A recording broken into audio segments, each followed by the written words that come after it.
श्री शिवाय नमस्तुभ्यं। 25 साल हो गए, 20 साल हो गए, 30 साल हो गए, संतान नहीं, तो पहले जल से अभिषेक कराना। अभिषेक कराकर उस जल का आचमन करने के बाद हाथ को खासा करना, धोना। उसके बाद में फिर वापिस बाबा का स्नान कराओ, फिर चंदन का लेपन कराओ, फिर एक लोटा जल चढ़ाकर बाबा का स्नान कराओ। बाबा का बड़ा सुंदर भाव से लाल चंदन से जो अभिषेक करता है, बाबा को लेपन कर कर फिर जल चढ़ समर्पित करता है, निश्चित है उसकी गोदी मेरा देव अधिदेव महादेव जरूर भरता है, निश्चित। 5 साल 6 साल की लिस्ट निकालना। जिन लड़कियों ने सुसाइड करा है, जिन लड़कियों ने अपने आप को समाप्त करा है, उनकी लिस्ट निकाल कर देखना। जो व्यापार करने वाले लड़के हैं, जो खेती करने वाले लड़के हैं, धंधा करने वाले लड़के हैं, इनकी धर्म पत्नियों ने सुसाइड नहीं करा। अंदाजा लगाकर देखना, जिनके पति सर्विस में थे, नौकरी में थे, उन कई लड़कियों ने सुसाइड करा, मरी। तो उनका अंदाजा लगाओ। पूछा गया ये मरा क्यों, ये मरी क्यों, इसका कारण क्या था? तो अंदाजा लगाया गया कि बड़े परिवार में बेटी को जब ब्याहते हैं, तो बड़े परिवार में बेटी को अगर दुख आता है ना, तो किसी के आगे रोकर अपना मन हल्का कर लेती है। बड़े परिवार में बेटी को समझाने वाले ज्यादा होते हैं। और केवल लड़का अकेला देखा, सर्विस वाला देखा, बेटी को ब्याह कर ले गया, सम्मान कर रहा है कि नहीं कर रहा, मान दे रहा है कि नहीं दे रहा, अपमान कितना कर रहा है, हाथ उठा रहा है, कहीं अपशब्द बोल रहा है, कहीं गाली दे रहा है, कहीं ताने दे रहा है। बेटी किसको कहे, घुट घुट कर मर जाता है, प्राण छूट जाता है।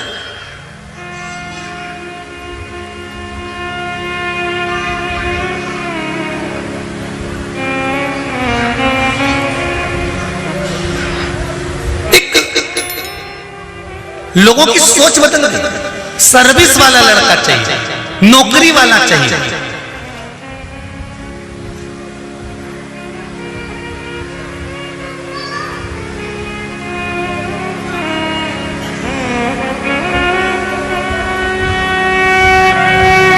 कहां जाएगा जी? सती मैया शिव जी की आराधना कर रही है। दक्ष प्रजापति ने समझा दिया मैं शंकर के साथ नहीं भी आऊंगा। सती मैया ने कह दिया क्यों, कमी क्या है, शिव में कमी क्या है?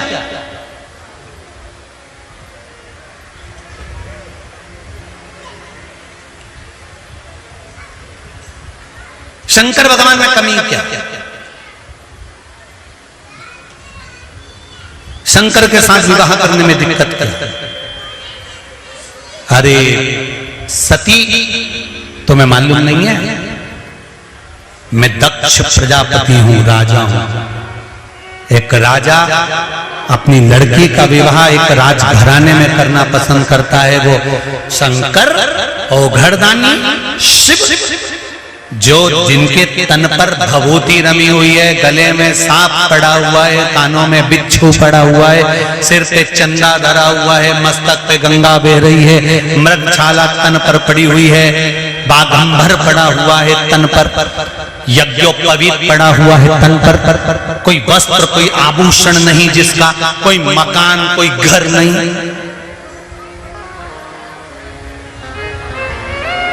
और तुम पूछ रही हो कि इसमें कमी क्या?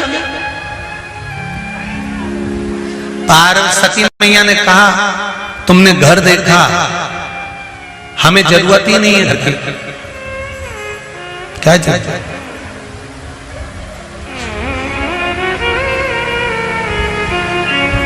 बहुत एक छोरा छोरी गार्डन में बात कर रहे थे। एक बार अपनी शादी तो हो जाए। छोरी बोली पूरे घर को स्वर्ग बना दूंगी, पूरे घर को स्वर्ग बना दूंगी।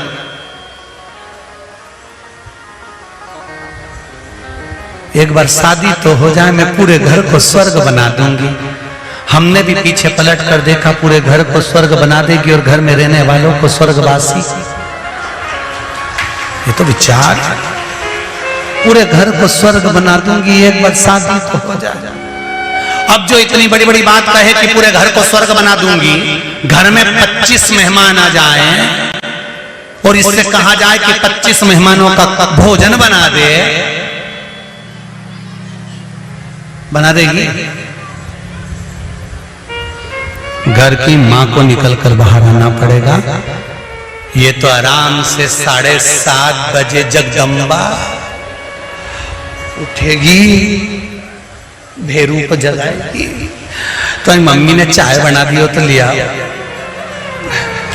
और ये भेरू गया चाय भी ले आया और हाथ जोड़ के केले ओ कात्यायनी,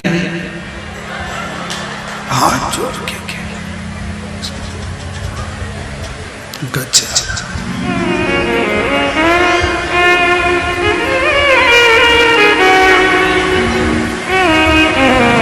कई घर की माताएं तो आश्चर्य में पड़ी रहती है, मेरा छोरा शादी के पहले ऐसा था, शादी के बाद ऐसा हो गया। तुमको समझा दो, मोड़ बना था सिर पे, टर्निंग पॉइंट आ गया। छोरा और छोरी को मोड़ बांधा जाता है, मतलब अब ये तुम्हारा छोरा टर्न ले रहा है। अब तुम्हें पूछे किडनी पूछे मालूम नहीं है। एक गाना भी बना है, किसी ने गाया है, मैं चला गड्डी लेके, और क्या है आगे?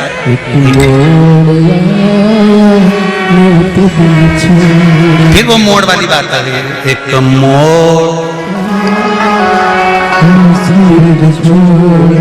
बस वो मस्तक पर बंधने वाला मोड़ भी टर्न करता है, जिंदगी की लाइफ बदल देता है। उस समय पर जरूरी है पति और पत्नी के सिर पर जब जवानी में, तरुणाई में मस्तक पर मोड़ बांधा जाए, तब पति और पत्नी को सोच लेना चाहिए अब हमारा टर्निंग पॉइंट आ रहा है, इसलिए हमें भी अपने दिल को शंकर के प्रति मोड़ देना चाहिए, जीवन में उसके सहारे चाहिए। भगवान का भजन बूढ़े लोगों के लिए नहीं, क्योंकि इन्होंने तो बुजुर्ग अवस्था पा ली है। सुधरने की जरूरत है आने वाली पीढ़ी को, मंदिर जाने की जरूरत है आने वाली पीढ़ी को, भजन की जरूरत है आने वाली पीढ़ी को।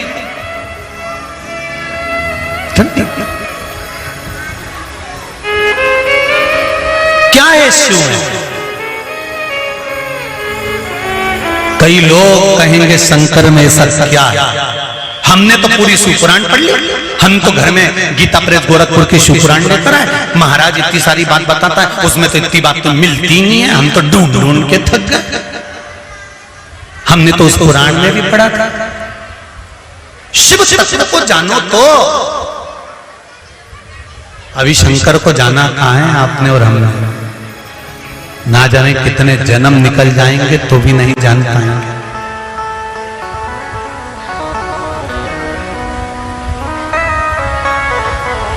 शंकर को जानना सरल। कई लोग कहेंगे बताओ ना जाने कहां कहां की कथा बाज दे, ना जाने कहां की कथा है, बताओ क्या भाव, दिल के हृदय के भाव।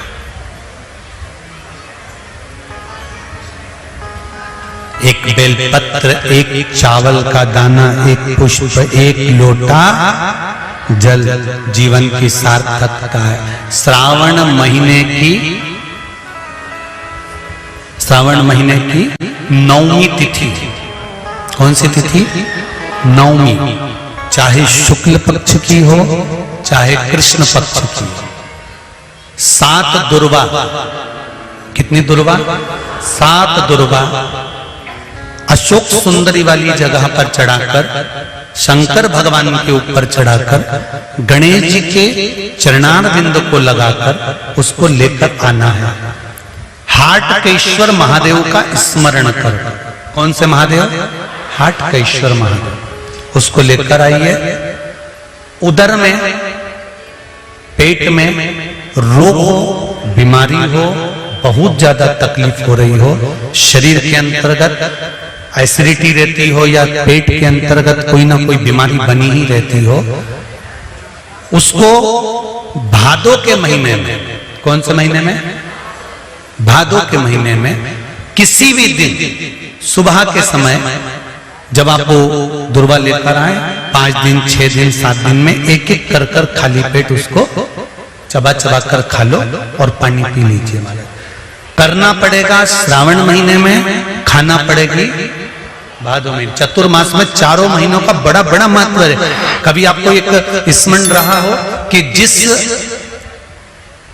नारी के, स्त्री के रजोधर्म से जुड़ी हुई या पुरुष वर्ग में भी कहीं ना कहीं किसी ना किसी रूप में इस उदर से लेकर एड़ी तक के बीच में जो भी तकलीफें होती हैं उससे जुड़े हुए के लिए भी सावन के महीने में एक प्रयोग आता है। उसको कर लेने से संपूर्ण जीवन समय में ये नाभि कोश से लेकर एड़ी तक के बीच में कभी तकलीफ हो ही नहीं सकती। और वो जल शंकर भगवान को शूलपाणेश्वर महादेव के नाम से चढ़ाया गया। कौन से महादेव के नाम से? शूलपाणेश्वर महादेव। शूलपाणेश्वर, उसका भी स्थान है कि वो जल कहां चढ़ता है। तो पहले तो नवमी तिथि का दुर्वा प्रयोग भगवान शंकर को समर्पित करते हुए, अशोक सुंदरी वाली जगह पर समर्पित करते हुए श्री गणेश जी महाराज को कहकर, आपको याद होगा जिस समय पर श्री गणेश जी महाराज कुबेर जी महाराज के घर में भोजन करने गए थे, सारा अन्न भगवान गणेश जी पा गए थे, तब शंकर भगवान ने दुर्वा भेजी थी।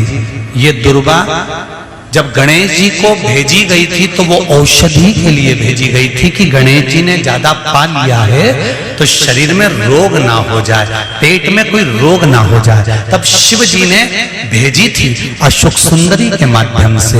इस दुर्वा का प्रभाव रोग मुक्ति के लिए किया गया। रोग दुर्वा महाराज। सती मैया कहती है शिव में क्या नहीं है, शंकर में क्या चीज की कमी है, आप बताओ कि शिव में कमी क्या कमी है शंकर भगवान। कोई कहते हैं, कई लोग कहते हैं कि शंकर भगवान तो रुद्रदेव है, उनको तो क्रोध जल्दी आता है। हम कहते हैं किसको नहीं आता क्रोध? क्रोध किसको नहीं आता? एक चींटा निकल कर जा रहा है, तुम उसका रास्ता बार बार रोको, बार बार रोको, बार बार रोको, बार बार रोको, चींटा तुम्हारे पांव में खा जाएगा।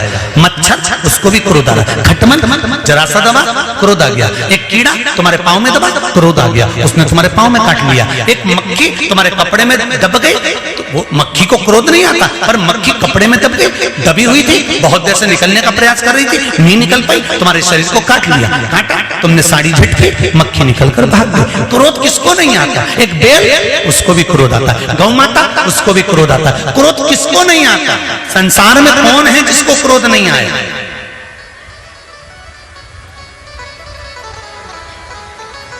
मेरे शिव को क्रोध आता है, पर कब आता है? कहा जब भगवान विष्णु कहते हैं कि अब सृष्टि का संहार करना है, तब मेरा देवाधिदेव महादेव क्रोध में आकर सृष्टि का संहार कर देता है।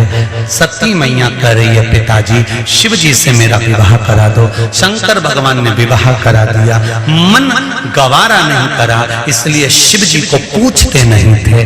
कई संसार में कई लोग ऐसे हैं जो शंकर भगवान की आज भी निंदा करते हैं। संसार में कई लोग, और दूर नहीं, तुम्हारे अड़ोसी पड़ोसी में भी कई लोग ऐसे होंगे, तो मंदिर जाओगे तो भी निंदा कर देंगे। ये चलिए शिव जी की भक्तन, ये चलिए शंकर जी के मंदिर। कई लोग ऐसे होंगे जो अपशब्द कर देंगे, शंकर जी में क्या रखा है, क्यों वो सियोर वाले के चक्कर में पड़े हो, क्यों ऐसा कर रहे हो, क्यों वैसा कर रहे हो, उसको तो कथा तक नहीं आती, दिन भर बैठ के उपाय बताते रहता है, टोट के बताता रहता है, तो भी तुम मुंह से कह देती हो। उसने किसी के घर जाके थोड़ी ना किया कि तुम उपाय करो, मन हो तो करो, नहीं तो चच्चर तान के सो। कौन कहे क्या फल मिलता है? तो उसका फल का वर्णन करा गया। सती मैया ने शंकर भगवान को पति बनाने के लिए और अंत में भगवान शंकर के ही कंधे पर मृत्यु के पश्चात एक सौभाग्यवती नारी, अखंड सुहागन नारी का सबसे बड़ा, अगर भगवान से कुछ मांगना होता है तो वो भगवान से यही मांगती है कि जब मैं मरूं मेरे मांग में सिंदूर हो, गले में मंगल सूत्र हो, हाथों में चूड़ियां हो, पाँवों में पायल हो, मेहंदी महाबूर मेरे लगा हुआ हो, लाल चुंदड़ी में ओढ़ी हुई हूं और अपने पति के कंधे पर और अपने पुत्र के कंधे पर चढ़कर मैं शमशान तक जाऊं। ये एक सौभाग्यवती नारी भगवान से मांगती है श्रावण महीने में।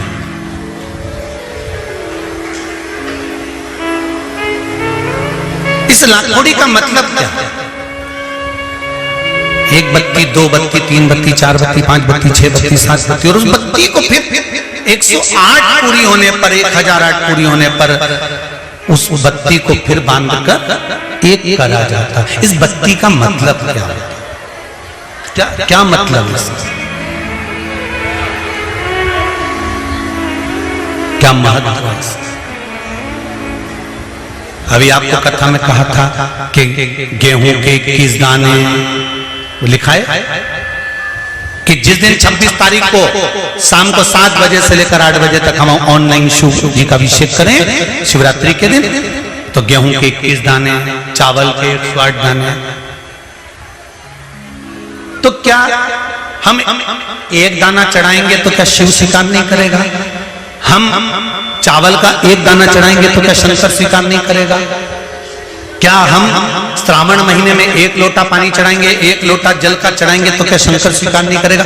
शंकर भगवान तो भोले भक्त हैं कि वश में हैं, तुम जो चढ़ाओगे वो स्वीकार करेगा।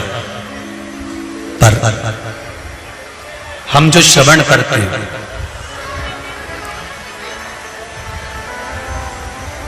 क्यों 21 दाने, क्यों 108 दाने, क्यों बेलपत्र 7,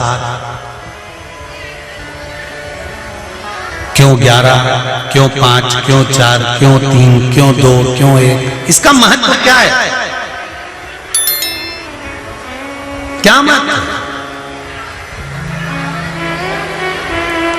महाराज शिव पुराण कर रहे, स्कंद पुराण वर्णन करती है, कुर्म पुराण में भी इसका सुंदर भाव व्यक्त वर्णन किया गया है और गर्ग संहिता में भी इसका सुंदर भाव वर्णन होता है कि हम कोई भी सामग्री की सवामणि करते हैं या लाखोड़ी करते हैं या दीप की बत्तियां हम ज्यादा बनाने के बाद में एक बत्ती का निर्माण कर भगवान को समर्पित करते हैं, उसके पीछे एक कारण होता है। स्त्री नारी सौभाग्यवती रहकर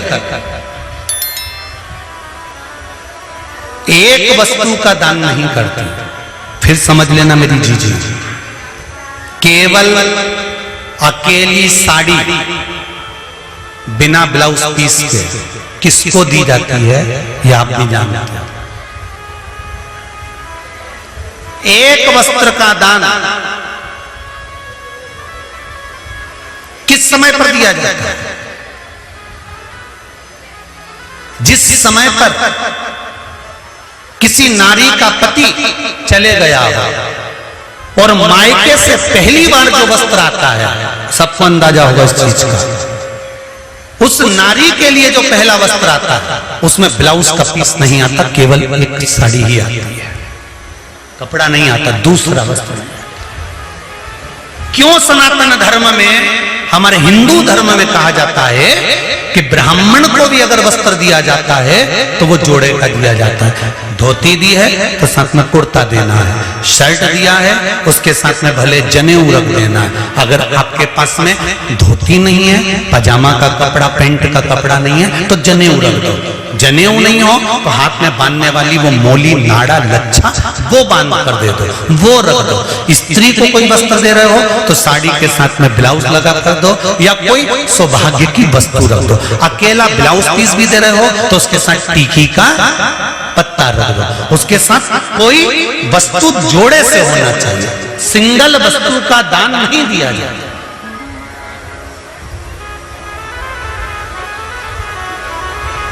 बहुत अच्छे से समझ लेना भाई, थोड़ा सा त्योहार होना आ रहे हैं, आप लोगों से भी कोई गलती ना हो तो स्मरण करना कि हम अगर कोई वस्तु का दान दे रहे हैं तो वो एक से अधिक में जब देते हैं तो नारी के लिए अखंड सौभाग्य का। अब सती मई, किसी ने प्रश्न करा था,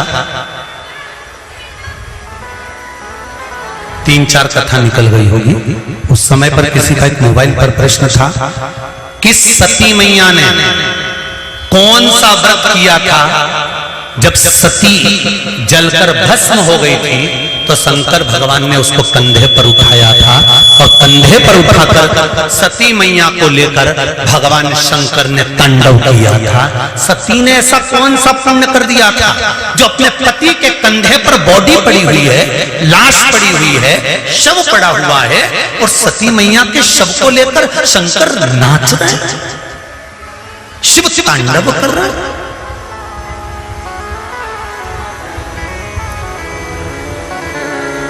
कई लोग हमको पागल कहेंगे, बताओ सीवर वाला गुरुजी तो बैठे बैठे कहते रहता है 21 दाने चावल पे चढ़ा दो तो 11 दाने चढ़ा दो तो 5 दाने चढ़ा दो तो 7 दाने चढ़ा दो, 7 बेलपत्र चढ़ा दो तो काली मिर्ची इतनी चढ़ा दो। उसका कारण क्या है? कभी एक एक पुराण को, एक एक शास्त्र को उठाकर तो देखो कि उसमें कितना कितना वर्णन लिखा हुआ है कि कितनी मात्रा में क्या चढ़ना चाहिए। आपने एक भगोना चाय रख दी, चाय के लिए इतना बड़ा भगोना, उसमें 50 लीटर दूध, 50 लीटर पानी और तुम चाय बना रही और पत्ती एक चम्मच डाल दी, चाय में स्वाद आएगा? नहीं। उसके अनुसार आपको चाय की पत्ती भी ज्यादा डालना पड़ेगी।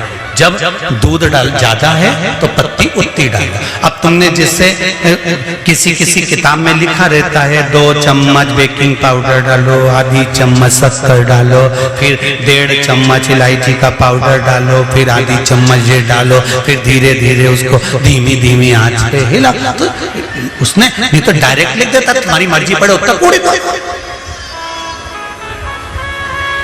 कई को माता बच्ची करेगा मैं मतलब का कि 250 ग्राम डालो कि 2 ग्राम डालो कि 4 ग्राम डालो। हलवाई भी तुम्हारे यहाँ पर अगर कोई बड़ा फंक्शन है, तुम्हारे यहाँ पर अगर कोई शादी ब्याह है, तुम्हारे यहाँ पर कोई कार्यक्रम है तो हलवाई भी लिख देता है तराजू बाट ला कर रखना, हलवाई भी लिख देता है आधा किलो जीरा ला के रखना, 1 किलो ये ला कर रखना, 2 किलो वो ला के रख देना। नहीं तो हलवाई कह देता पर्चे के ऊपर लिख के तुम्हारी मर्जी पड़े उतना लाने पटक दो, मैं तो बना पर नहीं, इतना तो चाहिए। स्वाद लाना है तो ये सब सामग्री तो मुझे इसमें डालना पड़ेगी। उसी तरह अगर पति के कंधे पर जाना है प्राण छूटने के बाद, माता सती का शरीर अगर शंकर के कंधे पर पड़ा था,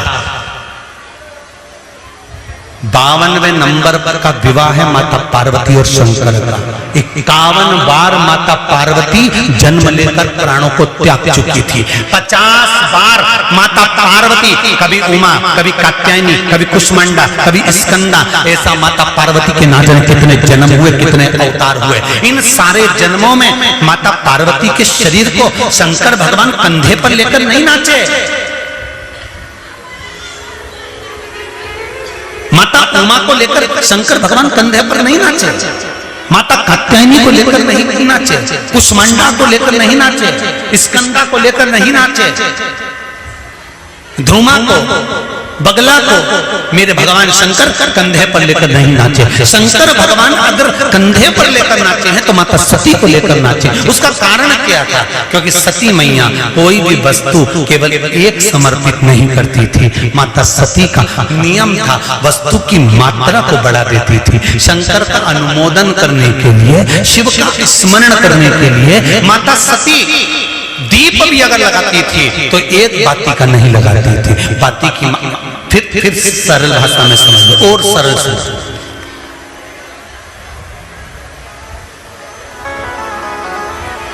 दूल्हा दरवाजे पर जब आता है, मटकी में जो दिया लगाया जाता है, सालीहों लेके खड़ी होती है कन्याओं, वो मटकी में 1 बत्ती का दिया लगता है कि 4 बत्ती का लगता है? जम के बोले 4 बत्ती का लगता है ना, 4 बत्ती का दिया, क्योंकि हमारे यहाँ शुभ कार्य हो रहा है। 4 बाती का दीप लगाया। तुम्हारे यहां प्रतिदिन घर में आरती करते होगे तो जो घी के डब्बे में भींगी भींगाई बत्ती रखी रहनी उसको निकाल के धर देते। बोलो सही है गलत है? निकाल के धरी, माचिस से लगाई, तन मन धन सब कुछ तेरा, और आरती कर कुरा के घंटी बजा के भोग लगा के शक्कर रख के भगवान को प्रणाम करके चली जाती। अब तुम्हारे यहाँ सत्यनारायण भगवान की तुमने कथा करवाई तो जो घी की बत्ती लगी वो तो लगी, उसके अलावा एक दिए में कपूर अलग से लगाया। मतलब कितनी बाती हो गई? एक घी की हो गई, एक कपूर की आरती हो गई। जजमान लोग यहाँ आरती करते हैं, उसके बाद में कपूर को फिर जला देते हैं। उसका कारण क्या? अधिकता में फल प्राप्त करना, अधिकता में फल देना।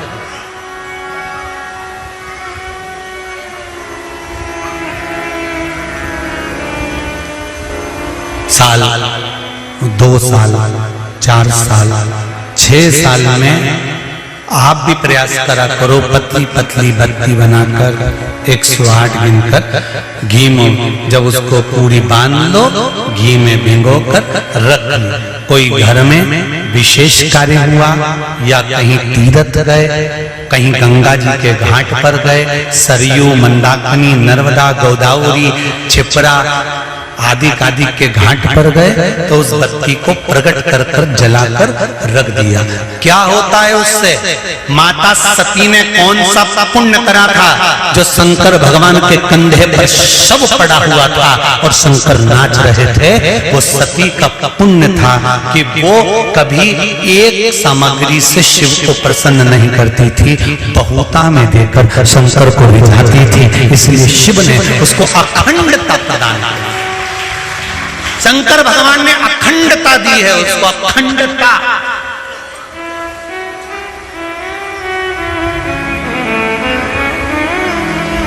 बल्ली देवी ने एक कलश, देवसेना ने एक कलश, भाग विभाजित हो गए थे।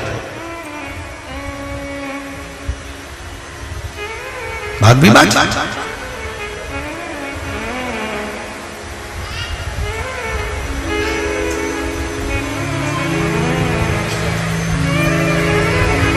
आधा भाग भगवान को चाहिए ही पूर्णता। फिर निवेदन करेंगे। अब एक प्रश्न और खड़ा हो जाता है, ध्यान दीजिएगा जरा, कि गुरुजी तो कथा में कहते हैं कि एक बेलपत्र भी चढ़ा दी तो भगवान शंकर ने स्वीकार करी। सियोर वाले गुरुजी कहते हैं एक चावल का दाना भी चढ़ाया तो भगवान शंकर ने स्वीकार करा।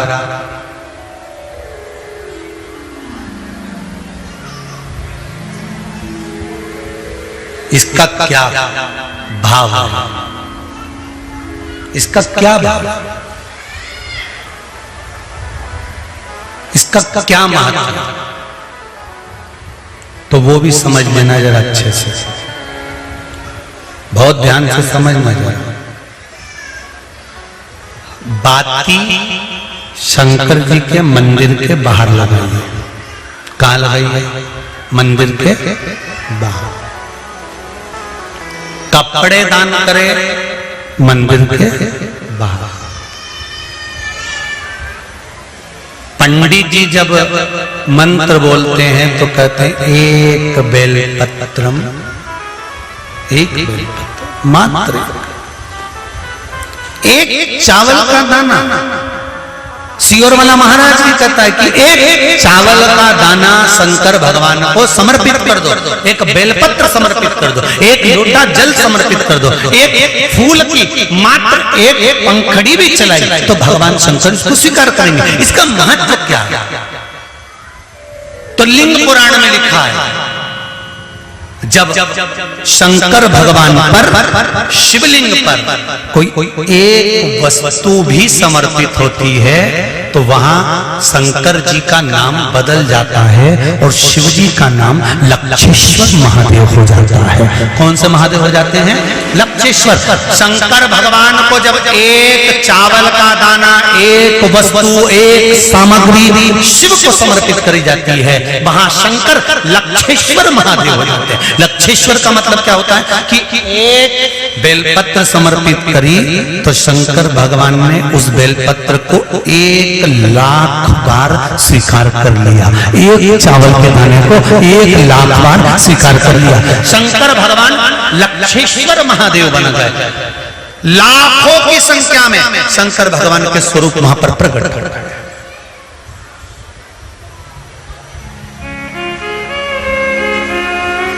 आप में से कितने लोग हैं जो क्षिप्रा नहाए थे? आप में से कितने लोग हैं जो नर्मदा नहाए? आप में से कितने लोग हैं जो गंगा नहाए? आप में से कितने लोग हैं सरयू नहाए? कहीं ना कहीं किसी पवित्र नदी में आप लोगों ने स्नान जरूर करा होगा। बोलो करा कि नहीं करा? जितने लोग कथा सुन रहे हैं उनने भी करा होगा, जितने फेसबुक यूट्यूब पर सुन रहे हैं उनने भी करा होगा। किसी ना किसी पवित्र नदी में आपने, हमने, सबने स्नान करा होगा। अब स्नान तो हम कर लिए, उस गंगा नदी में हम नहाए तो गंगा नदी में हमने स्नान करा और स्नान कर कर बाहर निकले तो हमको 1,25,00,000 बार स्नान का पुण्य मिल जाए। उसके लिए क्या करना पड़ेगा? एक डुबकी लगाए हो महाराज और कह रहे हो कि 1,25,00,000 डुबकी का फल चाहिए, तो क्या करोगे? 1,25,00,000 डुबकी का फल पाने के लिए क्या करना पड़ेगा? केवल एक काम, जिस पवित्र नदी का स्नान कर रहे हो उस पवित्र नदी की बालू का, बालू मतलब रेत का, बालू का शिवलिंग का निर्माण करना, उसका पूजन करना।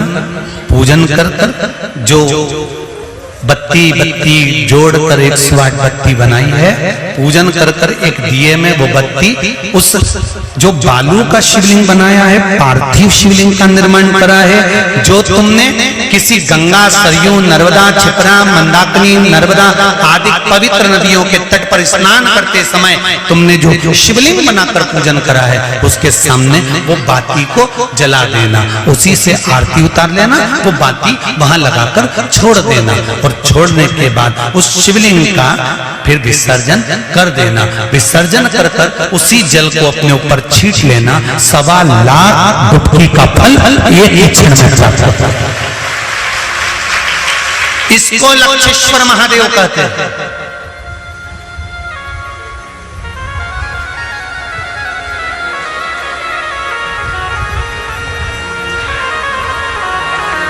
इसको लक्षेश्वर महादेव कहते हैं।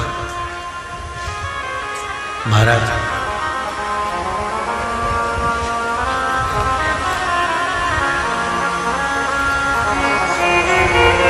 कितना फल है?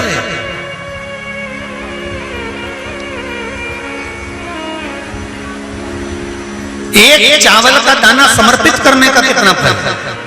एक बेलपत्र समर्पित करने का कितना फल है? एक पुष्प की एक पंखड़ी समर्पित करने का कितना फल?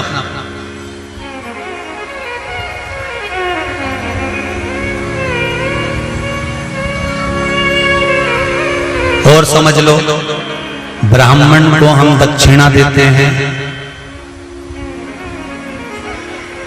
भांजा भांजी को हम भेंट देते हैं, बहन बेटी को हम कुछ रुपए देते हैं। जिस लिफाफे में रुपए को रख कर दिया जाता है उसमें एक का सिक्का पहले से लगा होता है। बोलो सही है कि गलत है? क्यों? समता में नहीं बढ़ाकर दिया गया, बहुत अधिक कर कर दिया गया। हमने अगर अधिक कर कर दिया है तो उसका फल भी हमको अधिकता में प्राप्त हो। अधिक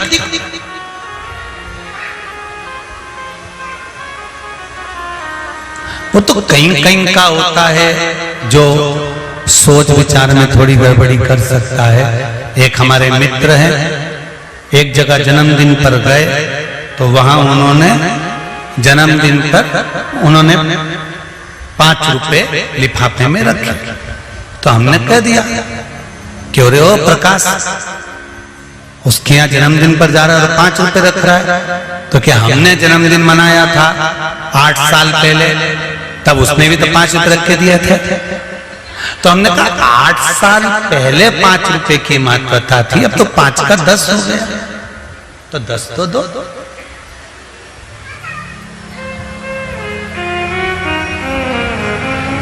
हमारे यहाँ पहला सा नियम था, बहन बेटी जितनी बार आती थी ना, जितनी बार आती थी, घर की बहुएं उसकी झोली में थोड़ा सा चावल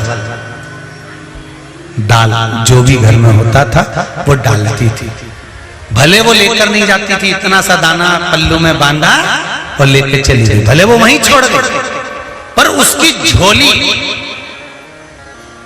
कभी खाली कर नहीं भेजते। आप में भी जितने लोग बैठे, ऐसा नियम पहले था। अब आज का जमाना तो बड़ा विचित्र हो गया कि बहन बेटी से आस लगाकर बैठते हैं। जैसे ही आई तो पहले सोचते हैं राखी पे कितने भतीजों के कपड़े लेके आई है, कितने भाई के कपड़े लेकर आई है। अब तो आस लगाकर बैठते हैं कि ये लाई होगी। और भाई और भाभी को बहन से आस नहीं लगाना चाहिए, भाई और भाभी को तो बहन लेकर आए चाहे ना आए, फर्ज हमारा है कि हमारे दरवाजे से हमारी बहन बेटी खाली ना जाए, तो हमारा दरवाजा भी कभी खाली नहीं होगा।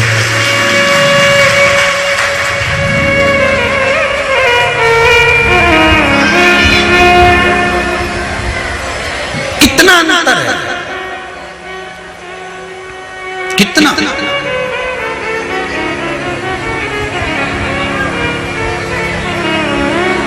सनातन धर्म में जन्मदिन पर केक काटा जाता है क्या? अरे बोलो जम के नहीं। सनातन धर्म में जन्मदिन पर केक नहीं काटा जाता। सनातन धर्म और ये आज के जो ये पाश्चात्य पद्धति चल रही है कि पहले काटो फिर बांटो, ये काटो और बांटो, ये सनातन धर्म की पहचान नहीं है। सनातन धर्म काट कर बांटना नहीं जानता, सनातन धर्म जोड़कर बांटना जानता है।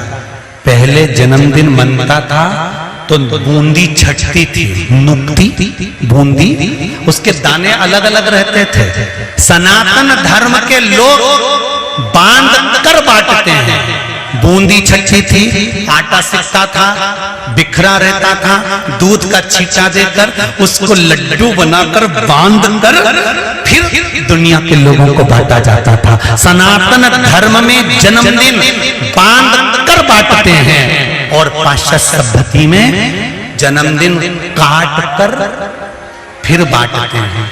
हमारा सनातन धर्म काट कर बांटने को नहीं कहता, हमारा सनातन धर्म बांध कर एक तत्व में बांध दो, सबको एक लक्ष्य में बांध दो, एक आनंद में बांध दो और फिर बांध कर उसका दान दो। अर्थात जिंदगी के हर आनंद को बांधने का प्रयास करो और उस आनंद को दूसरों को देने का भी प्रयास करो, दूसरों को।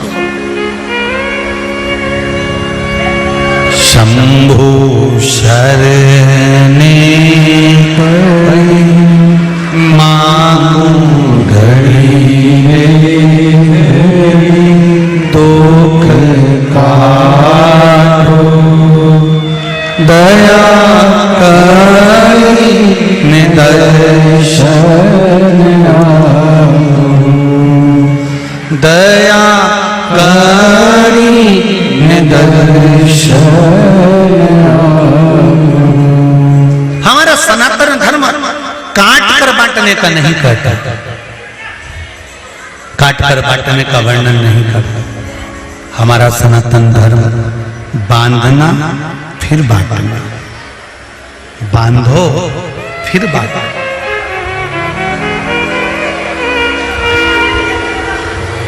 बोल लक्षेश्वर महादेव की, कुबेरेश्वर महादेव की। तो माता सती के शव को शंकर भगवान ने अपने कंधे पर उठाया। उसको उठाने का कारण क्यों, किस लिए, कौन सा पुण्य, और वो पुण्य कोई दूसरा नहीं है। मेरा निवेदन रहेगा सौभाग्यवती माताओं से, आप शंकर भगवान की जब आराधना करती हैं, शिव जी को जब स्मरण करती हैं, तो बाबा से जब विनती करती हैं कि हमारा सौभाग्य अखंड करना, तब बाबा लक्षेश्वर बनकर आपकी वस्तु को स्वीकार करते हैं। तब मेरे भोलेनाथ, मेरे शंभू, मेरे शंकर सती मैया को भी कंधे पर लेकर नाचते रहे।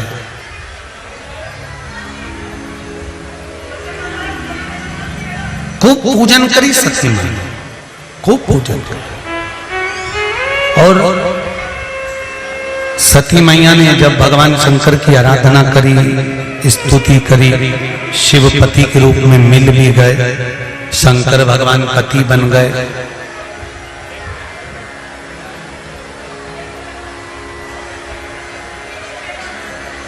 दक्ष प्रजापति का मन नहीं था सती और भगवान शंकर की शादी करने। हिमालय राज का मन नहीं था माता पार्वती से शंकर भगवान का विवाह करने।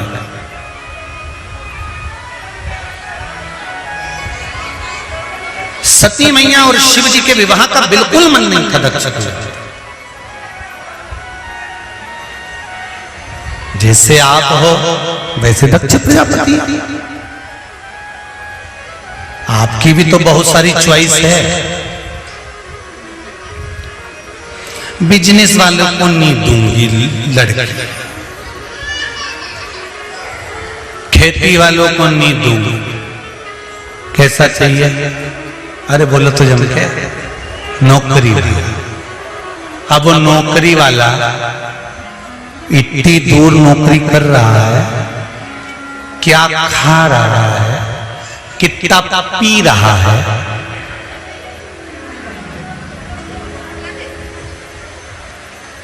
और वहां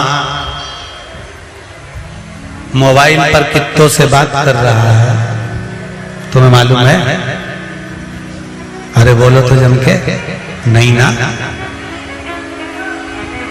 जो नौकरी कर रहा है उसने अपना चरित्र प्रमाण पत्र नौकरी में लगाया होगा, 500 का नोट कहीं फंसाया होगा, तो चरित्र प्रमाण पत्र कौन सा बुरा बना होगा? बोलो तो जरा जम के। तुम नेट पे सर्च करोगे कि लड़के का चरित्र कैसा है, तो उसमें पहले ही लिखा जाएगा खान पीन शुद्ध है, व्यवहारिक है, किसी से लड़ाई झगड़ा नहीं करता, एकदम बढ़िया है, इसका चरित्र अच्छा है। क्योंकि 500 का नोट फंसाकर प्रमाण पत्र जोरदार बना था। तुमने नेट पे सर्च करा लड़का कैसा है, तो उसने बता दिया कि ये देख लो ऐसा है।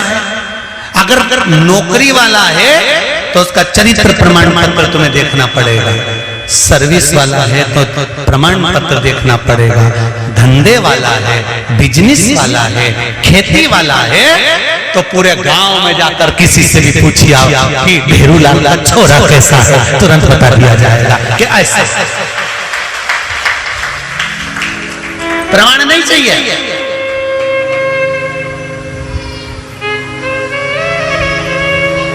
क्यों? उनकी छोरी का संबंध आया हमारे छोरे के लिए। छोरी कैसी है? अच्छी है, लड़की तो बढ़िया। अपना लड़का थोड़ा हाइट में, होगी छोरी थोड़ी छोटी है। अच्छा बस इतना मालूम पड़ गया? नहीं ये तो ठीक, अरे बहुत जोरदार परिवार, बहुत बढ़िया। पहले के समय में गांव में रिश्ता आता था और पूरे गांव के लोगों से पूछा जाता था, गांव के लोग सब अच्छे से बताते थे कि ऐसा परिवार, ऐसा कुटुंब, ऐसा कबीला। आज के जमाने में पड़ोस में रिश्ता आता है, पड़ोसी से पूछा जाता है, जरा से पानी भरने के नल के चक्कर में एक बार बाल्टी लगाने के चक्कर में झगड़ा हो गया था, तो उसकी बेटी का संबंध आया, तो ये बाल्टी वाला जैसे इससे पूछा कि संबंध कैसा, अरे उनकी छोड़िए, नल पे ऐसा झगड़ा करेगा, जरा सा तुम्हारे झगड़े के चक्कर में तुमने उसका जीवन बिगाड़ दिया। पड़ोसी का फर्ज है, कोई बेल चढ़ रही है ना, तो बन सके तो उसको बांस का टेका देकर और चढ़ाने का प्रयास करना चाहिए। जाओ, बहुत अच्छा लड़का है, बहुत अच्छी बेटी है, अच्छा है तो अच्छा कह दो। अरे नहीं, ओके तो बेरोजी है, नहीं वो तो ऐसा नहीं, वो तो वैसा, चढ़ाने का प्रयास करो, ऊपर की ओर चढ़, गिराना नहीं। बेटा बेटी के संबंध जब होते हैं, गांव के लोग हो चाहे शहर के लोग हो, एक बात ध्यान लगाकर देखना कि हमारी भी बेटी, हमारा भी बेटा होगा, उसका भी संबंध करना है। सबके प्रति अच्छा भाव लेकर आओ, श्रेष्ठ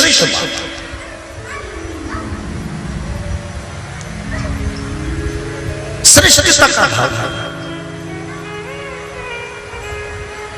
कैसा है लड़का, सब हमें मालूम है, जब तक तो अच्छा। अब वो बाहर नौकरी कर रहा है, कुछ कह नहीं सकते, आपने क्या बोला, वो सारी चीजें निकाल के रख ली जाती है कि कैसे बोला, क्यों बोला, किसके लिए बोला, कहां खड़े थे, कहीं ठेले पे खड़े होकर हाथ ठेले पर चाउमीन तो नहीं खा रहे थे, कहीं पानी पतासा तो नहीं खा रहे थे। बड़े जब बन जाते हैं तो बड़ा ध्यान रखना, पर छोटे में कोई ध्यान रखना है क्या? नहीं। शिव महापुराण की कथा कर रही है, जब तक तुम छोटे हो, तुम्हारी गोदड़ी अगर गंदी भी कर दोगे तो उसको मां जम के बोलो जरा धो देगी। अगर बचपन में गोदड़ी गंदी करी तो मां धो देती है, पर जवानी में, अधेड़ी में अगर कोई शरीर गंदा हो गया, ये गोदड़ी गंदी हो गई, तो इसको मां नहीं धो सकती।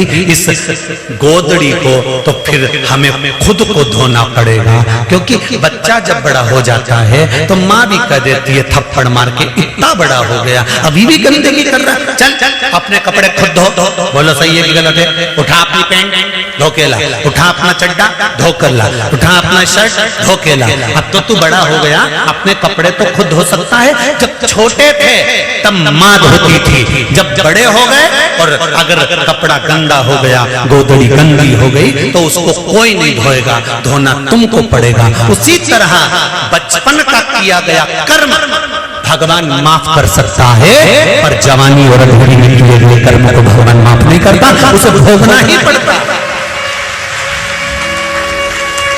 बड़ा मुश्किल है,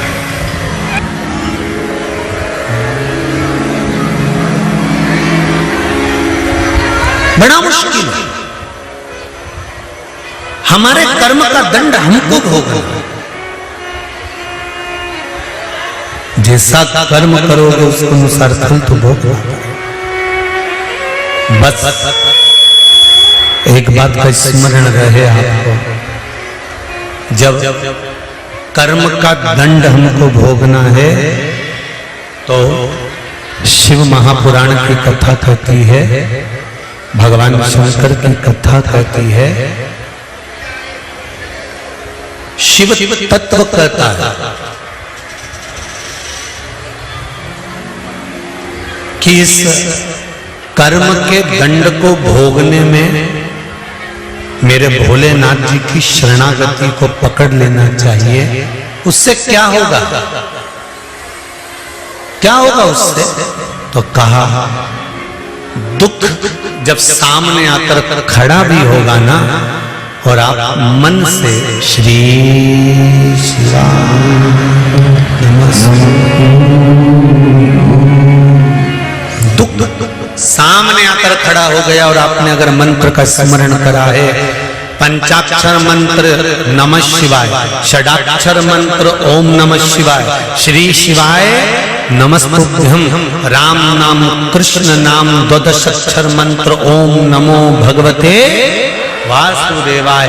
तुम राम जप रहे हो, तुम कृष्ण जप रहे हो, तुम शिव जप रहे हो, तुम श्री शिवाय नमस्तुभ्यम जप रहे हो, तुम जिस शंकर का स्मरण कर रहे हो, राम और कृष्ण का स्मरण कर रहे हो, तुम्हारा दुख अगर भारी भी है तो उस मंत्र के जाप से थोड़ा सा कम हो जाता है। जैसे हाथी का पांव मगर ने पकड़ा, पांव खींचकर पानी में ले गया, हाथी डूब रहा है, परिवार खड़ा देख रहा है, रो रहा है, चिल्ला रहा है, चीख रहा है, पर हाथी को लगा वैसे काम नहीं चलेगा, अपने कर्म का दंड अपने को भोगना है। तब हाथी ने भगवान को बुलाना प्रारंभ करा और परमात्मा आए कि नहीं आए?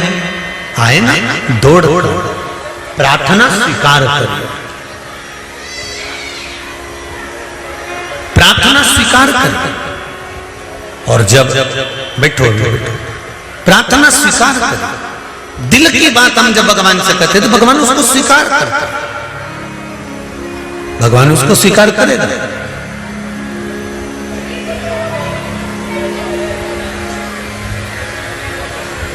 आज एक कोई इंदौर से बहन आई थी, कह रही थी गुरुजी कई सालों से, लगभग 6 या 8 साल हो गए थे, संतान नहीं थी। बाबा ने बड़ी कृपा करी, मैं बड़ी दुखी थी, लोग मुझे ताने बहुत देते थे, बहुत ताने देते थे। तब एक बार शिव महापुराण की कथा सुनी और बाबा से टीवी के सामने बैठकर ही विनय करा, तो बाबा ने मेरी झोली भरी, उसको धोख लगाने, कहीं बैठी हो तो उसको बच्चे को भी लेकर आए कि ये इस कुबेरेश्वर महादेव की देन है, उसकी कृपा है, उसकी कृपा। एक पत्र आया है, बड़ा सुंदर है, वो भी देखिए।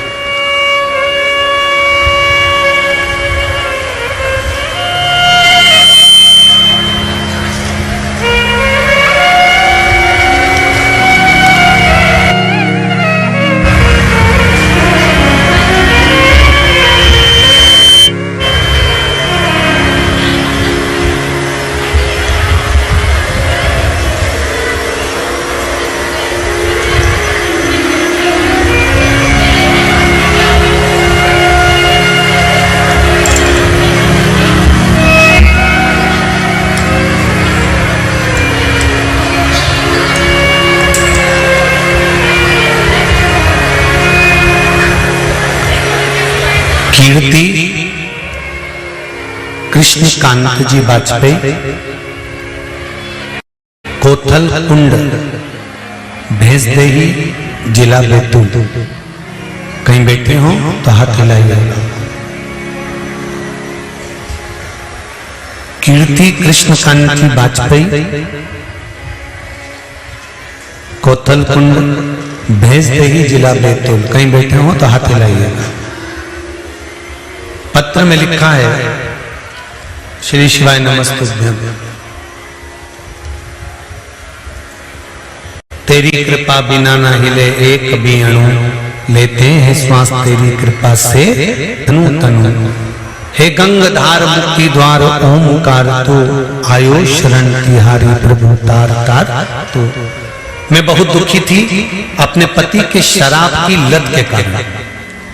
गुरुजी आपके बताए अनुसार उपाय करी। 10 जनवरी की अष्टमी को 31 बेलपत्र, 31 चावल और 31 मूंग का उपाय किया। उसके बाद में पति की शराब की लत बाबा की कृपा से 12 जनवरी को जब मैं बहन के घर गई और वहां से पुनः वापिस लौट कर आई, तब से मेरे पति ने शराब छोड़ दी है, उसके बाद आज तक नहीं की। ये शिव कृपा, ये शंकर की उदारता। आप जो कर्म करते हो,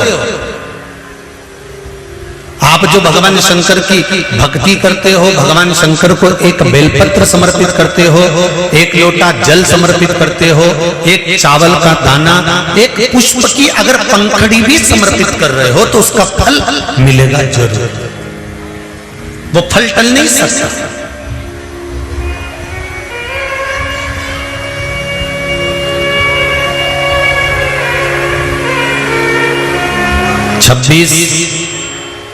जुलाई को श्रावण महीने की क्या है, शिवरात्रि। शाम को 7 बजे से लेकर 8 बजे तक ऑनलाइन शिव महापुराण की कथा के अनुसार भगवान शंकर का शिवलिंग का अभिषेक करेंगे। आपके नगर में ब्राह्मण जन हो, आपके पहचान वाले हो, तो उनको भी उस अभिषेक में शामिल करें। पार्थिव शिवलिंग का निर्माण करें। ब्राह्मण श्वेत मिट्टी का बनाए, वैश्य पीली मिट्टी का शिवलिंग बनाए, क्षत्रिय लाल मिट्टी का शिवलिंग बनाए, शूद्र काली मिट्टी का शिवलिंग बनाए। अगर मिट्टी नहीं मिलती है तो तुम्हारे गमले में जो भी मिट्टी हो, वो जिस कलर की हो, उस कलर का शिवलिंग का निर्माण करो। और शिव की अर्चना, शिव की आराधना अवश्य है।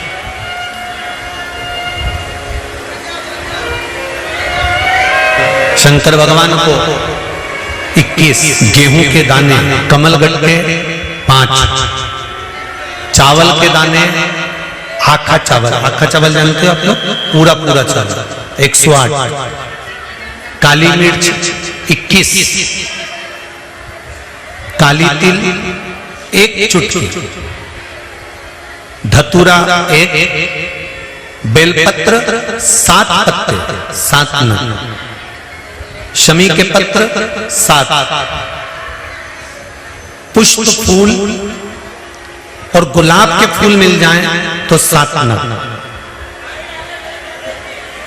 पुष्प फूल मिल जाएं, अगर गुलाब का लाल फूल मिल जाए तो ठीक, नहीं मिले तो गुलाब का फूल मिले तो उसकी पंखड़ी भी निकाल सकते, पर थोड़ा सा कलर लाल होना चाहिए। हम सफेद फूल का इसलिए मना कर देते हैं क्योंकि जिस समय पर ब्रह्मा जी शिवलिंग का छोर का पता करने गए थे, उस समय पर केतकी के फूल को साथ में लेकर आ गए थे। किसी के स्मरण में ना रहे और वो भूल से केतकी का फूल उठा लाया और अभिषेक में चढ़ा दिया तो दोष तो उसको भी लगेगा। इसलिए हम सफेद फूल का वर्णन नहीं करते। हम कहते हैं कि लाल फूल एक छोटा सा चढ़ा दो, उसकी पंखड़ी निकालकर साथ चढ़ा दो, पर चढ़ाएं लाल। हाँ, अगर केतकी को पहचानते हो तो फिर सफेद भी चढ़ा सकते हो, पर केतकी का मत चढ़ा। महाराज गुलाब का पुष्प 7 और अभिषेक की सामग्री दूध, दही, शहद, घी, शक्कर, इत्र, चंदन, 3 गोल सुपारी।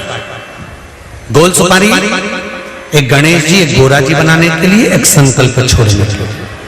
रोली चावल, मोली, कपूर, 2 घी के दीप, 1 दिया पूजन के समय पर प्रज्वलित करने के लिए, 1 दीप से भगवान की आरती करना। जनेऊ, काली मिट्टी या पीली मिट्टी या लाल मिट्टी या सफेद मिट्टी शिवलिंग का निर्माण करना। जिस समय 7 बजे हम लोग अभिषेक करने बैठे 26 तारीख को, उससे पहले शिवलिंग का निर्माण थाली के अंदर करके रख। और किस भाव से करना?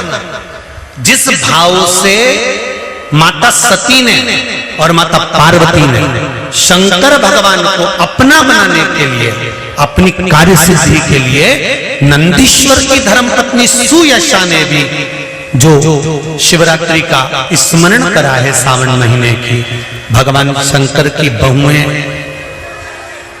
बल्ली देवी और देवसेना ने भी श्रावण महीने की शिवरात्रि का स्मरण करा है।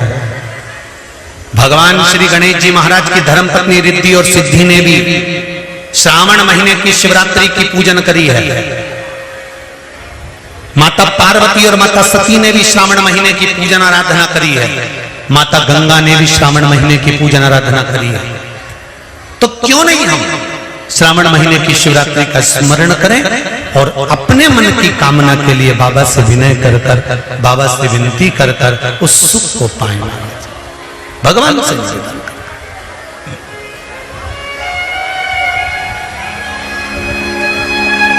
सती मैया तरुणी अवस्था में अपनी माता से प्रश्न करती है और माता उत्तर पर उत्तर देते हैं।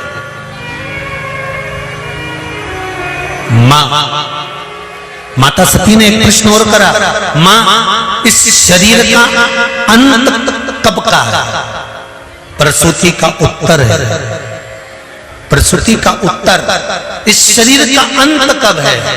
तो माता प्रसूति ने कहा, जन्म का समय निश्चित हो सकता है पर मृत्यु का कोई समय निश्चित नहीं हो सकता। मां कहती है, सुनो पुत्री, जैसे एक आज के बच्चों को और पहले के समय में, आज के समय में जो पेन आता है ना, ये प्लास्टिक से ढका होता है, इसके अंदर कितनी शाई है ये हमको नहीं दिखती। दिखती है क्या? नहीं। पर पहले के समय में जो पेन आता था, उस पेन में कितनी शाई होती थी, कितनी कम हो जाती थी, वो हमको दिखती थी। तो लिखने वाला जब परीक्षा हॉल में लिखने बैठता था ना, तो अंदाजे से पेन लेकर जाता था कि मेरा ये पेन यहाँ खत्म होने वाला है। तो देख लिया उसने, इतनी सी शाई बची है, लिखना चालू करा, फिर देखा शाई थोड़ी सी बची है, फिर देखा शाई थोड़ी सी बची है। पहले के समय में दुनिया के लोगों को मालूम था कि बचपन जाएगा, जवानी आएगी, जवानी जाएगी, अधेड़ी आएगी, अधेड़ी जाएगी, बुढ़ापा आएगा। पहले के समय में लोगों को मालूम था कि ये 100 साल जिएगा और 100 साल के बाद मरेगा। पहले के समय के लोगों को मालूम था कि शाई कितनी रह गई, कलम में कितनी शाई रह गई। पहले के लोगों को मालूम था कि अभी इतनी श्वास रह गई है, अभी इतना शरीर और रह गया, अभी इतने साल और ये नौकरी पर रहेगा, अभी इतने साल और ये काम करेगा। तो पहले के लोगों को मालूम था कि 100 साल तक ये जिएगा, मतलब इसमें इतनी शाई रह गई है। तो वो लिखता जाता, लिखता जाता, लिखता जाता, लिखता जाता। तो आज के समय में प्लास्टिक के पेन के अंदर शाई भर दी जाती है और वो शाई हमको नजर नहीं आती है, कब कब खत्म हो जाती है, लिखते लिखते कब समाप्त हो गया तो पेन बदलना पड़ता है। उसी तरह मेरे शिव की कथा कहती है, ये कली युग में, कली काल में व्यक्ति को मालूम नहीं रहता कि कौन सी श्वास आखिरी है, कब शाई खत्म हो गई, कब पेन को फेंकना पड़ जाए, ये जीवन का कोई भरोसा नहीं। इसलिए ध्यान रखना, पेन को हर कहीं मत चल। आप सब माताएं बड़ी बड़ी चतुर चतुर बैठी हैं, आपका बच्चा अगर ABCD लिखे या आ बा का दा लिखे तो तुम खुश होती हो कि नहीं होती? अरे बोलो तो जम के, होती हो ना? बच्चा काम की चीज लिख रहा और बच्चा पेन उठा के कॉपी को, अरे बोलो तो जम के, गोदे जाए, गोदे जाए, गोदे जाए, बेमतलब का चलाए जाए, चलाए जाए, चलाए जाए। तो तुम क्या करोगी? पागल हो गया, चल चल पेन दे, पूरी कॉपी बेकार कर दी, पूरी कॉपी बेकार कर दी, चलो पेन छोड़ो। समझदार मां शाई खत्म नहीं होने देती और कॉपी का पेज गंदा नहीं होने देती, खराब नहीं होने देती। इसलिए बच्चे को कहती आ लिख, बा लिख, ए लिख, बी लिख, सी लिख, मना नहीं है, पर कॉपी को यूं ही। प्यारे भक्तों, आज की कथा में हमारे पूज्य श्री पंडित प्रदीप जी मिश्रा ने जो भी उपाय इस कथा के दौरान बताए हैं, अगर आप इन उपायों को अपने जीवन में निरंतर करते हो तो आपको अवश्य ही लाभ प्राप्त होगा। तो भक्तों, इसी के साथ इस कथा के अध्याय को यहीं समाप्त करते हैं। मिलते हैं एक और नए अध्याय के साथ, तब तक के लिए हर हर महादेव।